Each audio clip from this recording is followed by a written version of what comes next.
miarabantsika rehetra amin'ny anaran'ny tompo tonga possible ny impossible rehefa ny voninahitr'Andriamanitra no atao tanjona. Izay indray ry havana no lohatenin'ity vidéo manaraka ity. Misy tenin'Andriamanitra any amin'ny Exodus toko faha 12 andininy faha 12 izay tiako hisariana ny saintsika amin'ity anio ity.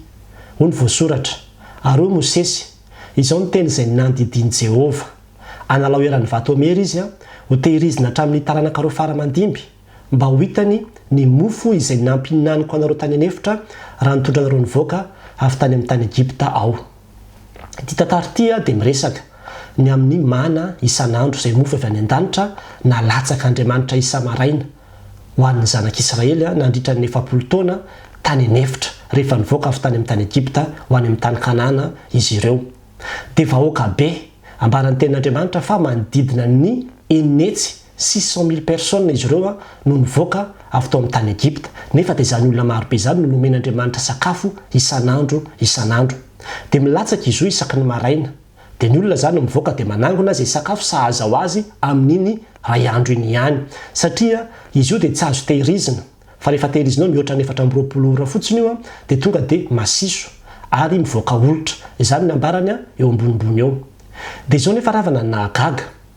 Izy tia nandidy Andriamanitra ho an'ny Mosesy ny amin'ny hoe mangalanareo amin'ny omana io eraky ny vata omera. Ny vata omera no fandrefesana tamin'izany fotoana izany tahaka izay ampiasaintsika amin'izao fotoana izao ny kilao, ny litatra sy ny ohatran'izany. Raha avadika amin'ilay fandrefesantsika amin'izao fotoana izao izy zany dia manodidididina ny 2 litatra na hoe ray kilao sasany anoany zany io hoe eraky ny vata omera io. Dia nasiana nakan'izay tamin'ny omana io zany Mosesy dia nasiana hoe ataovy ao anaty vilany io dia ho tehirizina. Dia ho tehirizina satria nahoana? Ho tehirizina mba ho hitan'ny taranaka faramandimby any aoriana any hoe itony ilay mofo izay nomen'Andriamanitra ny razanareo nandritra ny 40 taona tany anefitra rehefa nivoaka avy tany amin'ny tany Egypta izy ireo. Dia ny zavatra mahagaga dia izao io zavatra io dia zavatra tsy azo tehirizina mihitsy. Fa raha mihoatra ny 420 ora fotsiny tonga dia efa masiso tsy azo atao mihitsy. Nefa eto dia nalaina indray naka ohatran'ny hoe échantillon zany dia afaka nitehirizina mandritra ny taona maro hatrany amin'ny taranaka ny aorinany mihitsy zany mbola ahitan'izy io daholo hoe ohatran'ity ilay mofo izay nomen'Andriamanitra. Dia tsy hivoaka loha zany, tsy ho loha zany, tsy hivoaka olitra zany ilay izy fa tena hoe haritra zany io échantillon zay ho alaina io. Nefa dia nalaina avy tamin'ilay nalain'ny zanak'Israely ihany koa ilay izy fa tsy hoe zavatra spécial akory. Dia izany ny tena mahagaga ry havana. Zany hoe ny hitantsika eto zany dia izao tonga possible afaka nitehirizina indray ilay zavatra tsy possible tsy afaka nitehirizina raha ohatra ka ny tanjona dia ny hoe hanomezana voninahitr'Andriamanitra any amin'ny taranaka faramandimby any aoriana any. Zany hoe hijoroana vavolombelona zany, hankalazana ny anaran'Andriamanitra ho atao pirofo ho hitan'ireo mihitsy ny amin'ny hoe izao ny fitahiana izay nomen'Andriamanitra, izao ny fitsimbinana, izao ny fitiavan'Andriamanitra azy ireo nandritra ny fotoana izay nandehanany tany anefitra. Dia izay fankalazana n'Andriamanitra izay no tanjona ao ambadik'ilay izy dia lasa possible ny impossible. Azo no tehirizina indray ilay zavatra tsy azo ny tehirizina mihoatra ny 420 ora akory. Ary zany ry havana ny tiana hisintomana ny saintsika amin'ity anio ity. Rehefa ohatra ka ny voninahitr'Andriamanitra no tanjonao amin'ny zavatra izay ataonao eo amin'ny fiainanao ka izay mihitsy ny tena zava-dehibe indrindra ny anatinao any hoe ataoko ity zavatra ity, manao an'ity zavatra ity satria za te hanome voninahitra an'Andriamanitra, te hankalaza an'Andriamanitra amin'ity, tiako ho hita amin'ity ny herin'Andriamanitra, tiako haseho amin'ity ny voninahitr'Andriamanitra izay miasa atao anatiko dia ho hitanao fa ho tonga possible ny impossible. Ary tena ambaran'ny tenin'Andriamanitra mihitsy zany izao ny Jehovahandriamanitra ny nofo rehetra hoy izy moa misy zava-mahagaga izay tsy haiko va any amin'ny Jeremia toko faha 12 andiny 17. Ary zany nahatonga an'i Jesosy Kristy ravana rehefa nanao ny asa mahagaga izay nataony izy dia tena hoe nahavita zavatra maro tsy azo saina eritreretina mihitsy izy. Satria hoy izy manao hoe izao izy efa nankalazanao nivavaka izy ao amin'ny Jona toko 7:20 dia io nivavaka nataony manao hoe izao efa nankalazanao tety ambonin'ny tany, vitako ny asa nomenao ahy ataoko.